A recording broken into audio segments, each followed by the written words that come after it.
coach has told them, and it throws Matthew Knight's positive messages out the window, really. He's had a great final series as well, Pete. He's kicked 8 goals now in the finals. Sam Grimley, and they go forward once again. Hartman's ridden into the ground by Tobin. The umpire says play on, and we will have a ball up. Once again, another clearance, and look, it's not pretty at times, but just keep motoring the ball forward in your direction. Hall and Smith rips it away from Simpkin, and they need to be adventurous. That's what their coach is demanding. Cheney used his body really well against the rookie in Thurlow. Then Spanger comes in to lend a hand. Hasn't he been good today? The big fella arches his back, and Urther was not even in that contest. Simpkin took the mark. All free kick. Loudon has Grimley in the square, and he was nervous. He was nervous. He was off balance. I'll give him credit once again. I'll tell you what, Reece, you're getting very kind in your old age. A little bit off balance he was, and if he had tried to kick that, it could have gone anywhere. Listen, you can call him grumpy, but don't call him old. That will get him grumpy. So Luke Loudon, you have to feel like this will be the sealer. Their coach called on 15 goals to win it. This will be their 14th, but instead it's their 11th behind. If they do get to 15 goals, they'll get to 100 points for the 10th time this year, and they have not lost Box Hill this year when they've scored over the ton. And the Cats have reached that mark 18 times, but they're a long way away from that. Sheringham to Corrigan, towards Barham in the middle of the ground.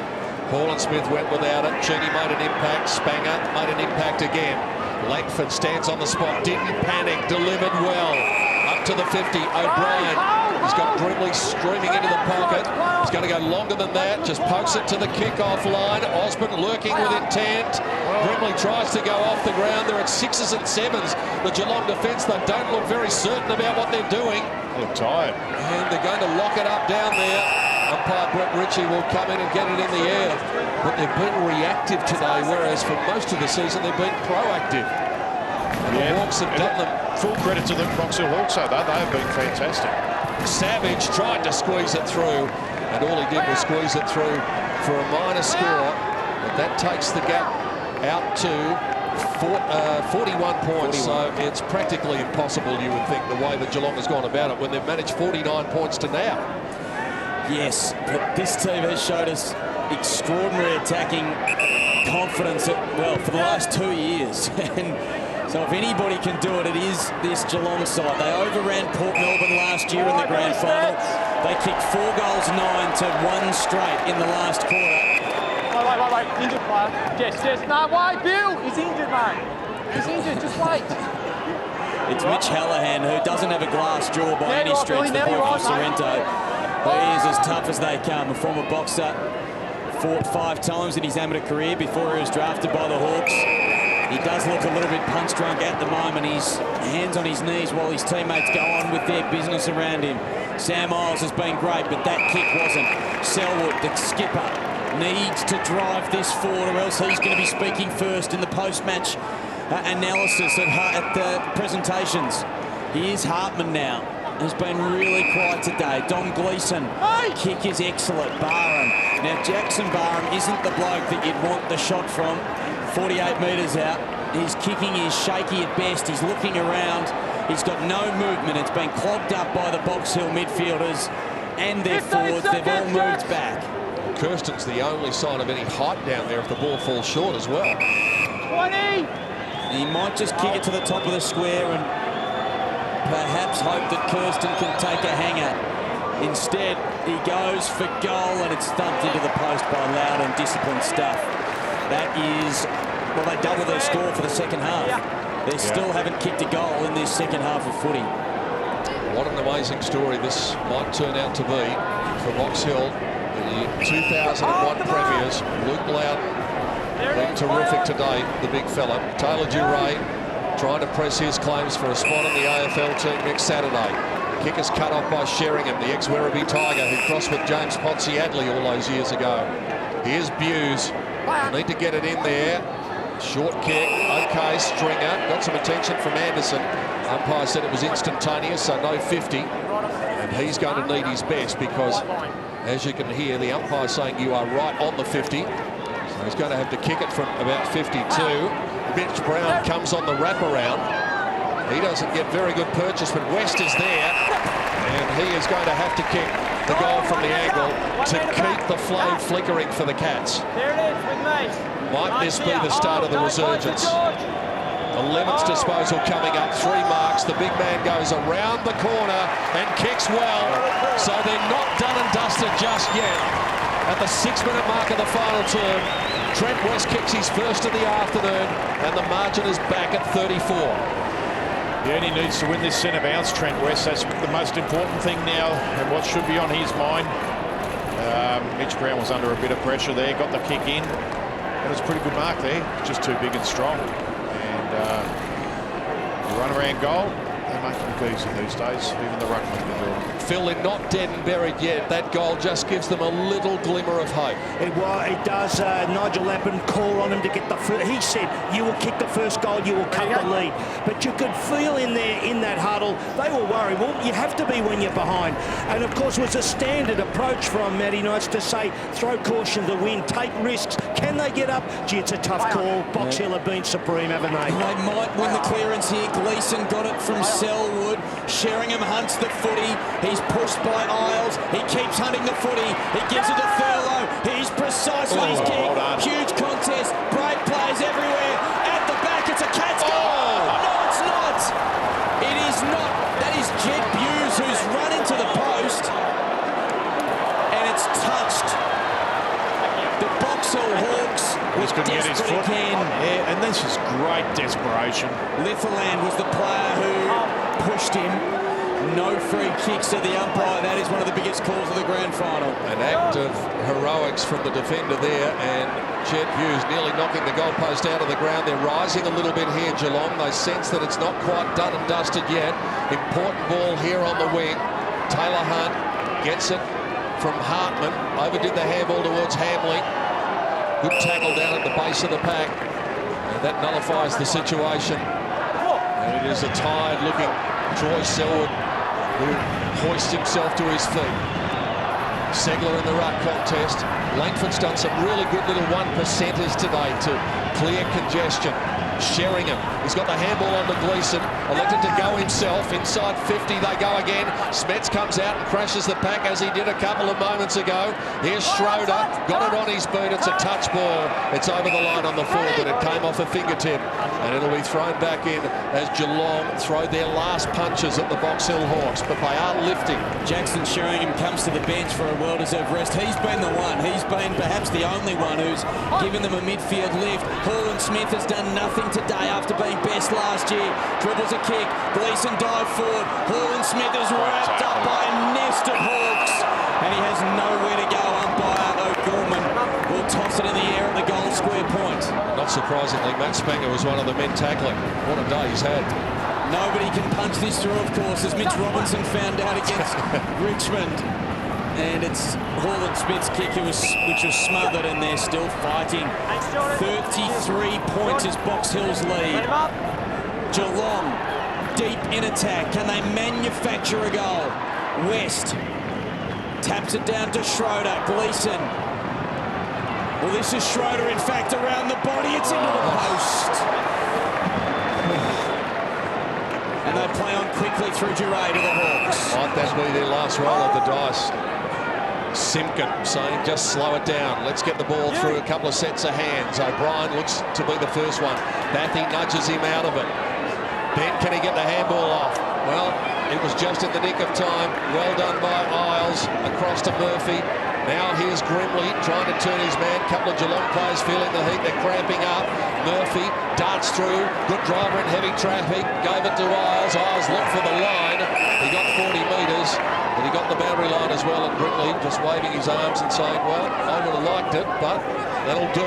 16 kicks, 6 handballs for Sam Isles. Will be in contention for the Norm Goss medal for the best on the ground. Hawks are 20 minutes away from victory, but Geelong still having plenty to say about that. Have they got one last effort?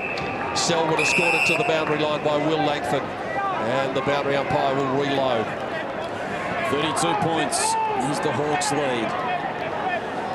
As we said right at the top of the program, these two sides, along with the standalone Frankston Dolphins, are the only sides that have had to go on no change whatsoever to their alignments or to their structure since this competition was reformed in 2000. And that says something about the Cats, and it says a lot about Box Hill and the Hawks and their relationship. They've succeeded in winning one premiership, and perhaps they might double that tally this afternoon. They are right on top of this. O'Brien picks it up, gives it to Duray. He misses to the right. Had a great year, Taylor Duray. He's played 18 AFL games and he's been brilliant at VFL level. His side leads by 33. There's still a chance that he might finish the game with finish the year with 19 AFL games as well. Definitely, he's been good today. One of the men in the mix. Stringer up the line to Walker, flies high, lands awkwardly. All Geelong on the deck. Howe, handball was partially interrupted. Anderson got it, kicked it up to Murphy. They're trying to take some time off the clock now. 3 or 4 seconds go off there. Murphy launches the ball inside 50. They've taken a few big marks. Here's Savage ducking out the back door.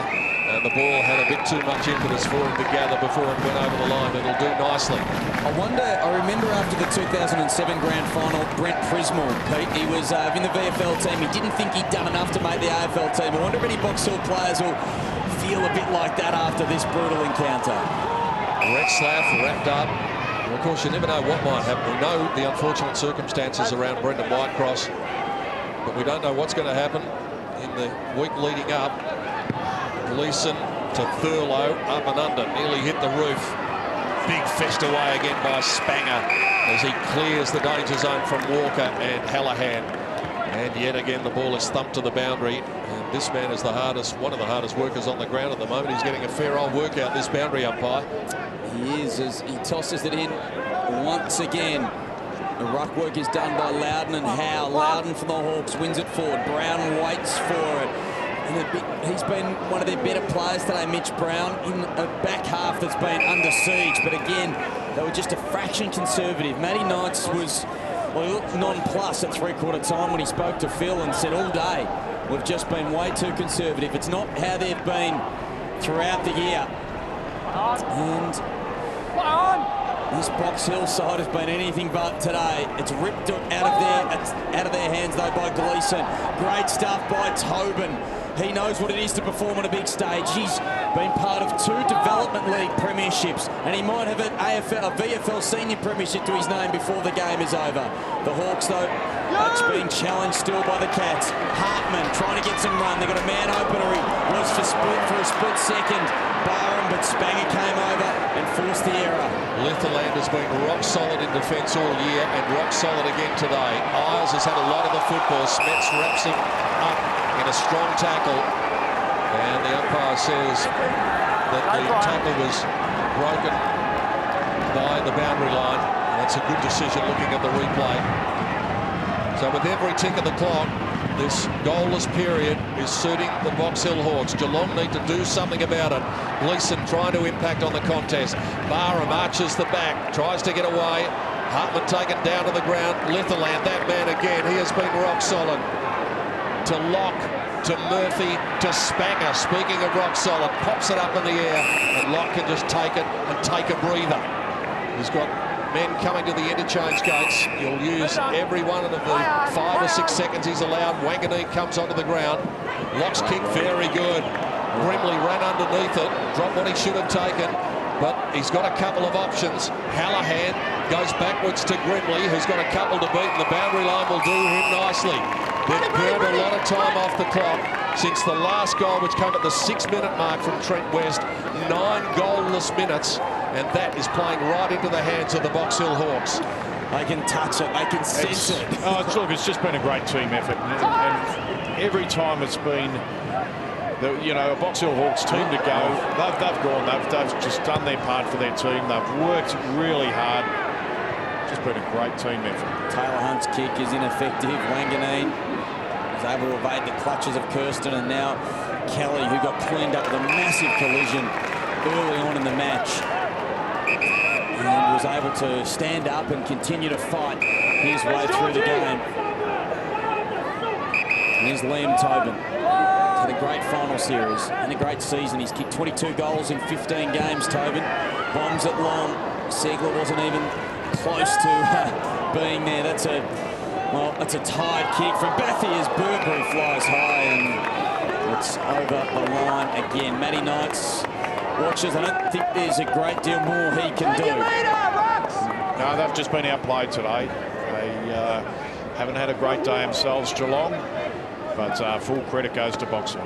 The look on Matty Knight's face exemplifies that. Here's Hallahan out of the pack. Launches a long kick and comes up with a minor score. It's a question, Reece, that I posed to you at the start of the coverage, and I suppose we'll never really know the definitive answer, but you just wonder what effect Friday night's result had on the respective football clubs. I know it's easy in hindsight, but we spoke about it at the start of the game. Straight into the market. Probably had to be a little bit deflating for the Cats. You'd think it wouldn't, but gee, the way Box Hill played today, it's like every one of those Hawthorn listed players wants to put their name on for old Whitecross, who's going to miss out, but they want that spot. Here's one, Spanger, who's really put his hand up. He's had a great day. Seen a couple of clubs, Matt Spanger, but is making a name for himself at Hawthorn and the Box Hill Hawks. Segler, here's Osborne. Can he put the icing on the cake? Michael Osborne, now it's party time. The veteran, at 31 years of age, they can celebrate now. It's in the book. Osborne's got 2, and the Hawks have got the flag. Yeah, they certainly haven't. And he's been good too, Osborne. He's put his body on the line a few times, and as he's had to do, he's flown for a few marks. He could have taken the mark of the year at one stage, but didn't grab it. But he's been very valuable, and he's had a terrific career. Segler. They've all done their piece. All put their hand up when they've had to. Cheney, who for so long was the loose man in that third quarter, but he didn't see much of it because it wasn't down there. He's been terrific every time the ball's gone there. Retzlaff goes sliding into it, just a bit too far out the score even for him, and especially with a tired leg, so he goes into the pocket. Out comes little Xavier Murphy, and he's saying, calm it down, boys, calm it down. I'll go back and I'll show you the way to do it. One of the young men of the team at 21 years of age. Probably the smallest player on the ground, and even he's put his body on on the line for his teammates time and time again. And we talk about the Hawthorn listed players, but it's the Box Hill listed players as well who made it such a Sam Miles has been terrific. An even team effort. Murphy's kick right to the line, and are they going to take it over? Well, I didn't decide to. I suppose the game's in the book, so it doesn't really matter at this stage. Out it comes to Locke. We might be able to reload again to Litherland. He pokes it inside 50. No one home. West drops what he should have taken. Osborne again, dribbling, and this time they elect to step it over through Mitch Brown. It's a whistle. And it was just a little bit sharp, Mitch Brown, but let's just put this defensive effort from Box Hill into perspective. Geelong, as Pete said, have scored 100 points, 18 out of 20 games this year. Their lowest score for the year was 88 points back in round 1.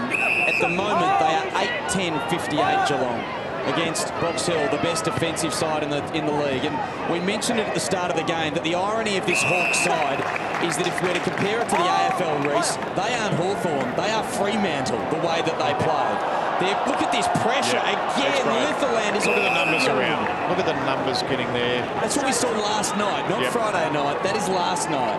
And those numbers you were talking about, not only are they 30 points beneath their lowest score, they are 70 points, or the best part of their average score. It's unbelievable. There's Taylor Hunt, he's had a brutal day, Taylor Hunt. There's a free kick downfield. Josh Walker has knocked over Litherland. Taylor Hunt has just been rolling around on the ground. I'm not being critical of him. He has been whacked on several occasions. He's copped some pretty legitimate shirt fronts, and he'll be very, very sore tomorrow. Cheney goes with a lateral kick. Geray marks it just before Jed Buse arrives. So is he going to put his hand up for selection next week? Litherland absolutely rock solid in defence. It's about the first thing he's done wrong all day. Simpkin has had a day to remember against his old team. He just went back in there and fetched it. He just wanted it more. And that's been the story of the day. Arch the back. Sheringham trying his heart out, gets it to the line as we tick 3 minutes into time on. And so Geelong are going to finish runner-up again, as they did back in 2006. They're not going to add to the flags of 02, 07 and 2012 volleyball spike by George Hall and Smith, who 12 months ago had a day to remember. But football giveth and football taketh away, and today it giveth to the Hawks. What a big week it could be for everyone associated with the brown and gold as we head towards that one day in September at the Melbourne Cricket Ground next Saturday afternoon. Savage up to Retzlaff. Good grab. Brown hasn't been disgraced. He was led to the ball on that occasion by the former Brisbane Lion, who, as Reece has talked about, struggled to find his place in the team. Bryce Retzlaff, after a slow start to the year with injury, but has been an important member of this premiership side. Eardley escapes the clutches of Anderson. Here's Thurlow. They switch to Barham. There's not much run and spread now from the Cats. They know that they can't win. They trail by 41 points. It is the equal biggest lead of the game to the Hawks. Not especially cursed as perhaps the AFL Hawks have been for some time, but this victory will be particularly sweet. And it's their first over Geelong since 2010 in the VFL. The Cats have been great for a number of years, as we know. Here's Barham through the middle. He runs into a wall. Mirror will be holding aloft the cup soon. Gleeson gives it to Burberry, who was one of their best last year and again has been quiet today. Hartman, great grab in front of Wanganeen and kicks the goal. He is just the fifth goal scorer for the Cats today. The big fellas, Walker kicked 4, Bathy 2, Kirsten 1, West 1, and he is the only small to medium type to get on the scoreboard. Yeah, and that's what's really let them down today. Their midfield and the players who normally link up. Burberry, who kicked the ball in, has had a quiet day. It's just been... and you've got to give credit to the opposition because, you know, when you go through that midfield of the Box Hill Hawks, you know, Simpkin, Anderson, Langford, Hallahan, Osborne, Isles through there, Murphy. I mean, they've just been relentless right from the first bounce and really deserve it. Disposals 292 to 355, so they have hammered them in getting the football, and they've hammered them in taking it inside 50, 57 to 38 the inside 50s. Geelong get another one belatedly. Spanger got plenty of contact where he's got plenty of hair. And how much they love it, don't they? He's become a cult figure. Yeah. Doing his best work in September, Pete. Yeah. That's the best time to be doing it. Sheeny across to Wanganeen. A couple of the one-percenters that he did today were very important. I was going to say, he's probably a little bit unlucky, Spanger, to miss playing on Friday night. Not this time, and Burberry's going to get another consolation goal, which is going to make the scoreboard look a little bit better. That was not a great kick. Spanger really had no opportunity there. And Burberry, the man who kicked the goal round about this time of the grand final last year. And the look on his face that day was a lot different to the one we're looking at now. Yeah, and 29 points, it doesn't really state the domination, I think, of Box Hill. They've missed a lot of opportunities to really put this game away a lot earlier, but full credit to the Cats. They're fighting it out. Well, you do see that in finals, don't you? We saw it in the Sydney Carlton final in the AFL last week when the Swans were home at three-quarter time, put the cue in the rack. Fremantle effectively did the same thing last night. They're just counting it down now, Darren, to the final siren and holding up the cup and doing the lap of honour. And sadly, a few of the crowd who were in attendance have gone home. We'll get a final number on that in a moment as Wanganeen marks at half-back. Chips it to Hallahan, who's been good again today. Smets arches his back and hand passes it to Hunter. The hospital hand pass again. His body was opened up. Barham arches his back, gives it to Thurlow, and the Tasmanian drives it long and misses to the left. It's 71 to 99 as that does not quite tell the full story of the 15,100 who are here today, because a few of the Cats fans, I reckon, Pete, have departed early. That second level and the lower level here at Docklands were packed in the early stages of or for most of the match, we should say. Yeah, the Westgate's pretty busy at the moment, you would think, as Sheeny kicks up in the Loudon direction, and who's presented a big target today. Langford chases it over the line. A couple of the things he did, just recording that little handball that he got out of the pack in front of goals, which set up a goal to Shane Savage. And they've just all played their part. Yep, that's it. You look right through their team, and you can't find a bad player. They have just really put a very good Geelong team who've been, they come in the hottest of hot favourites to win this game, and they weren't allowed to play their own style of football. Grimley, Retzlaff screaming inside 50. He's popped it over his head. He had to run with the flight. Sully did okay. Here's Tobin, taken down by Thurlow in a strong tackle. The Cats fans still who are here finding their voice, but Matthew Knight's not sharing it, along with Max Rook. Damien Carroll, with every tick of the clock, knows he's getting closer to the big prize. Hallahan taken down to the ground. And the umpire, Brett Ritchie, will come in. What do you think of the umpires today, Reece, by and large? I think yeah, look, we haven't noticed it, so they've done a pretty good job, as they have most of the year. And neutral supporters tend to be, or neutral fans tend to be able to see that, but if you support one team or the other, of course, you can pick things. Here's Spanger again, putting on a bit of a show. One-handed pick up, and then Exxon tried to kick it out of mid-air. Barham got some heavy contact down behind the play. Down he goes. He is back up, and the Cats might get another consolation one through Burberry. The chase is really good from Litherland. Look at him go. It came off his boot. He came from 10 metres behind and got up level, and that just embodies what the Box Hill Hawks have been about all day today. That's just terrific. I mean, the game's over. It's just that little bit of effort, which, as I've mentioned, it just becomes contagious right throughout the whole team, and you feel like you don't want to let your teammates down, and that's how they played today, and they've been fantastic, Box Hill. His kick out is marked by West. They lead by 27 points. And it might get a little bit less as Sheringham drives through another goal. So that is their third consolation goal. Geelong 11-12-78. Box Hill 14-15-99. And as we tick past 30 minutes in the grand final, it is just delaying the inevitable Box Hill triumph. Yeah, it is, but full credit, Geelong fighting the game out, as you'd expect. They've had a terrific year when you look back on the year. This is probably the only real disappointment that's going to come out of it. But well, their other two losses were both by 13 points. Yeah. So it's the only thumping of the year that they've had, and unfortunately for the Cats, it is in the game that matters most. They're only 21 points down when you think about it. Smets to Barham. Siren! It's the start of what might be a very big week for the brown and gold. Damien Carroll celebrates. Matthew Knight's dejected after failing at the quest to go back-to-back. And the Hawks win the flag in the VFL in 2013 with a simply stunning team performance. The final margin 21, and that does not give an indicator as to how good they were. Well, congratulations to the Box Hill Hawks for a well-deserved victory. That's our show for this week. I hope you enjoyed the footy.